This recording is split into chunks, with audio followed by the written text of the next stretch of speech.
out there to see what they can do going into next year. Of course, the teams with nothing to play for in the playoffs as far as seeding and positioning. The Baltimore Ravens benched everybody. I mean, so we're going to get that regardless, no matter how long the season is. They're thinking, well, we get one more week out of these starters, the main stars playing all this, the entire season. You're never going to have that unless these guys have something on the line going into the postseason. And since you can't fathomably have a scenario in which every team has something going on the line, unless every team is on the verge of going 8-8 for the year, going into the final week of the season, that's never going to happen. What I don't understand is I get that the owners don't want to give up because it's, they just want to add revenue. It's the whole thing. And so they don't want to give up the revenue that they get from preseason games, which, I mean, they don't get a ton from preseason games, but they force, season ticket holders to buy them anyway. And so there's still money there. But, I mean, I would say, like, as a part of the compromise, like, okay, if you want to add the 17th, like, regular season game and players are concerned about the extra toll on their bodies, we'll just make it like written into the new CBA that basically this preseason is what we know it to be, which is not even real exhibition football. It is like the training ground for and kind of scrimmages where you're trying to figure out the bottom of your roster, and to say that veterans, anyone who has like an accrued year in the league, doesn't play in the preseason, or there's some sort of snap count where they're not playing more than like a quarter's worth or whatever. I mean, the veterans don't like playing in these things anyway. And so I don't understand how that is not an easy compromise to find. Back to the free agents. Which one of these guys is the first one that will be a true free agent? Because I don't think Byron Jones will make it to free agency. Hunter Henry? Dallas doesn't have the money to pay all their guys, though. That's the thing. I mean, it's Dak, Amari, Byron. They've already given Zeke his money. In my opinion, they paid the wrong guy already, but in terms of prioritization. But I don't think they can sign both Dak and Byron to long-term deals, especially with that 30% rule. With the 30% rule, makes things difficult. But I think if the new CBA goes through, and I think the owners are motivated to get it to happen. So if the owners have to give up a 17th game in this CBA, I think they will. I don't know. If it's going to be another 10-year CBA and there's billions on the table, I think they ride it out as long as they can in negotiations. Well, you have to remember who are the guys that are usually at the top of any of these negotiations. It's Jerry Jones and Robert Kraft, and it used to be the dude from Carolina. He got kicked out of the fraternity, so I'll be interested to see who else will step up. That was Jerry Richardson. Yeah. So it'll be interesting. It'll be interesting. But if Jerry Jones and Robert Kraft are heading these negotiations like they normally do, and it's incumbent on Jerry Jones to sign 3 of his top free agents, he's going to make things happen. But even Jerry Jones is a businessman. I mean, he recognizes that it's not all about next year. We're talking about an agreement for 10 years. Yeah, maybe. But I just think, I mean, he pulled up to Miami in his, like, whatever 1,000-foot yacht. Like, this man has money and he wants more of it. He's like his. So I mean, I think as long as the owners that effectively hold the cards and when this negotiation ends, I think they're still going to go pocketbook first. And we saw that we got all the way to the lockout last year. That lockout lasted 6 months. I mean, I don't think they get there again, but I also just think push comes to shove, these guys want the better long-term deal. They don't. That is far more important to them than whatever disruption they have for this year's, free agency or whatever. At least it's a shared burden. I love the fact that you guys really want to talk CBA rather than talk about these players. Well, you see, Jay, there's a huge flaw in the NFLPA system for getting a good deal across the line, and that is the players. The players don't care about future players. The players care about themselves. And that's as far as it goes. End of story. Full stop. So they will do everything on a short-term basis to get money for themselves, and to hell with future generations. And that's why the NFL owners always come away with a really good deal, because they think long-term, not short-term. The Browns made a big hire. Since we'll move on from the free agency, you guys don't want to talk about the players. So we'll move on to the Browns, which I'm sure you guys would love to talk about more. But it is a big hire. It's Andrew Berry, who they stole away from your team there, James. He is now the general manager and executive vice president of football operations. It's a 5-year deal. The biggest reason, other than he is the youngest general manager in the NFL at 32, he is also a person of color. And now we have 2 minority general managers in positions of power in NFL front offices. We've been talking about this ad nauseum, and perhaps this is what is necessary to help affect change in minority coaching hirings. Is he pink? I hope that it would, but sorry, James, but I'm sick and tired of this. I'm the only pink person on this podcast, and I need other pink people in the NFL. I feel like I'm the minority of minorities. It's ridiculous. Makes me sick. You lot should be ashamed of yourselves. Oh, one pink person too many. So what this does going forward, probably little to nothing. Look, Roger Goodell came out, I think it was Tuesday, and finally said what everyone in the entire free world knows, in that the Rooney Rule needs adjusting, tweaking, changing, whatever you want to call it. It needs to be fixed, for lack of a better term. It's not working now the way it was intended to years before. Just look at the 4 coaching vacancies that were available this year. Those who got the jobs, those who were supposedly in contention to get the jobs. I mean, the fact that Eric Bieniemy, which everyone thought was a slam dunk to get probably the most coveted job in the Carolina Panthers, never even got an interview with that squad. James, it's every year. It seems like it's every year. Yeah. The next Kansas City Chiefs offensive coordinator gets a great new gig, and all of a sudden along comes a black one, and it's like, no, we don't fancy this year. It's so starkly, it stands out so much. It's like, oh, for God's sake, if you're going to be racist, at least try and cover up a little bit better than that.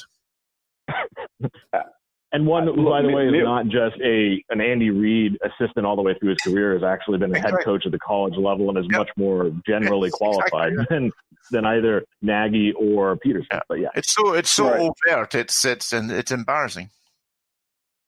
Yeah, Neil. Look, I can't disagree with you anymore, Neil. I mean, that perfect example of using the Chiefs there.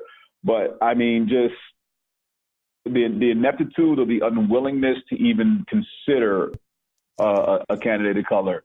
Pod, we talk about it numerous times when we hit the off-season break, between the 2 of us. I know we'll definitely do our due diligence in going out and trying to get some sound bites or some words from different people, organizations, the Fritz Pollard Alliance, which I'm going to start emailing this week and repeatedly, if not 2 to 3 times a week, then 2 to 3 times a day until I hear something from them, to figure out how this process works. Because if a list is being presented at the beginning of the year, possible, minority candidates you might want to consider, if you do decide to fire your coach, and then another list is presented towards the end of the season when we as an audience know which coaches are getting fired, are teams even looking at this list, or they're just like, okay, we've seen the list, we're tossing out the window? Because what happened 3 years ago, where I can't remember which team off the top of my head, but when they interviewed the cook,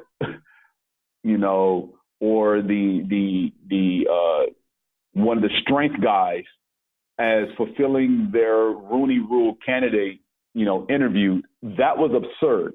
The fact that information got out. 2, the fact that they actually did it, and they couldn't deny that they did it.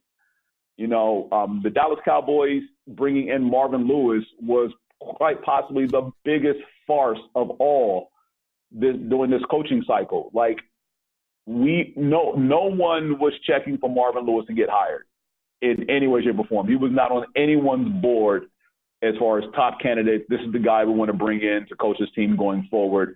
I have nothing against Marvin Lewis. It's just he's had a long tenure in Cincinnati. The track record doesn't speak well. It is what it is, and no one was legitimately going to bring him in to turn their team around. He's the guy you bring in when your team is probably on the verge of going from doldrums to average, and you want to get them to the next level, if average is your next level. But he's not the guy to turn the team around completely from. We're building from scratch. We're going for average. Yeah. And the reality is, of course, like Marvin Lewis probably has an agent that you know through your other players, and so he's the guy who you can toss your agent a bone, or the agent you like a bone, because he's represented, and so he's just the easiest guy. He's like the top guy on the Rolodex, like whatever, you know. I hadn't heard of this Berry guy. Is he good, James? You got a good history there with the Eagles? From what I've seen so far, the Banner, who used to work with Philadelphia, and who's our current GM, Roseman, speak highly of him. So I didn't even know he was in the front office because, again, he was an assistant, and typically the assistant to the GM or the assistant to the vice president don't get a lot of headlines as far as doing anything. It's the guy, the person they report directly to speaks highly of them and endorses them for getting whatever interview they're going out for. So those in the Eagles front office, you know, tout his abilities as being more than competent enough to take the lead job. So clearly, we are. These guys are all fairly, you imagine they're all intelligent men there. You do wonder, though, is the mindset of going to Cleveland like, well, it's been terrible for all these years and it's full of wee bams all over the place, but surely it's got to get better at some point and I'm going to be the man to do it? Is that the sort of attitude they have? Because taking that job is like, I mean, that's almost like career suicide, isn't it?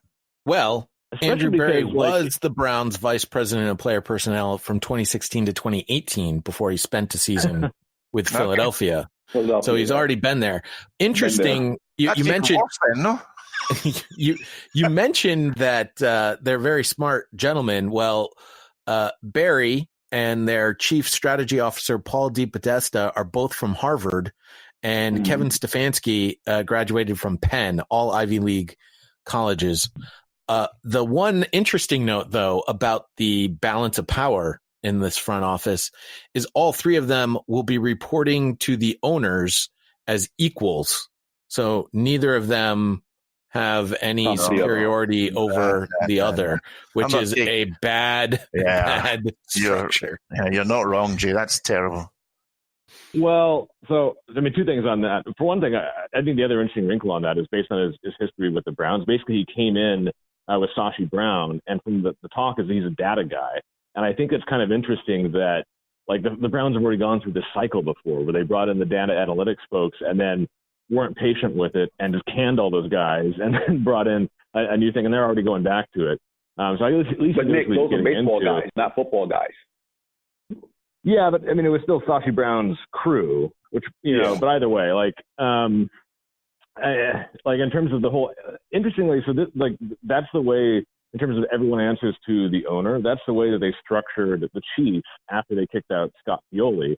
And I think that's what led to John Dorsey getting out of there, was because nominally both he and Andy Reid answered directly to Clark Hunt.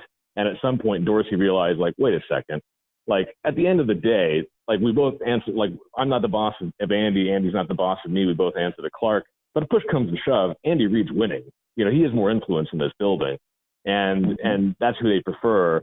And I don't really have control on that, and that's part of why he left. So it'll just be interesting. I mean, at least I guess in the Browns, there is no Andy Reid there. There's nobody there who has that kind of, like, big pedigree and clout and influence. That's the way problem, that Andy Reid is clearly the slam. Well, but I think there's a way that at least that balances itself out for now. But I mean, things change, obviously. I mean, a year or two from now, maybe Flip is the guy who everyone thinks is, you know, the best, and he's the one who's getting all the credit for however good or badly the Browns are doing, and all that's subject to change, and they're all going to be probably looking over each other's shoulders. So it's been interesting to see. God, Nick, sometimes you're so European. With this hire, by the way, assistant GM Elliot Wolf and VP personnel Alonzo Highsmith were let go. Elliot Wolf, of course, is the son of Ron Wolf, and a lot of people very high on Elliot Wolf as a potential GM candidate. Yeah, this annoys me. I mean, it's bad enough there's bloodlines when it comes to players, but bloodlines when it comes to executives, now, you know, pits right off. He might be a complete prat for all we know. Well, no, there's actual people actually think Elliot Wolf has some talent. Yeah, that's because his name's Wolf. No, not because of If he was Elliot Fox or Elliot Gopher, he wouldn't be any good.